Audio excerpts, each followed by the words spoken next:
तर राज्यामध्ये जुलैच्या सुरुवातीपासून झालेल्या समाधानकारक पावसामुळे खरीप पेरण्यांना वेग आलेला आहे। रविवार अखेर राज्याच्या 81 लाख हेक्टरवर म्हणजेच 56% क्षेत्रावर पेरण्या पूर्ण झालेल्या आहेत। यामध्ये अमरावती विभाग 76% पेरण्यांसह अव्वल स्थानी आहे, तर कोकणामध्ये केवळ 8% पेरण्या झालेल्या आहेत। सोयाबीन आणि कापसाची लागवड प्रत्येकी 30 लाख हेक्टरवर झाली असून आगामी आठवड्यात हा टक्का आणखीन वाढण्याची शक्यता आहे।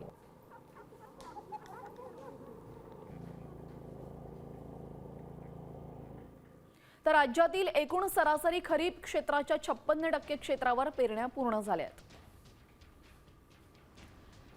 अमरावती विभागामध्ये सर्वाधिक 76%, तर कोकण विभागामध्ये सर्वात कमी 8% पेरण्या झालेल्या आहेत। विदर्भ आणि मराठवाड्यामध्ये सोयाबीन तसंच कपाशीच्या लागवडीला मोठा वेग आलाय। राज्यामध्ये आतापर्यंत एकूण 2,15,000 हेक्टर क्षेत्रावर भाताची लागवड झाली आहे। पुढील आठवड्यामध्ये पाऊस कायम राहिल्यास पेरण्यांचा टक्का आणखीन वाढण्याचा अंदाज आहे।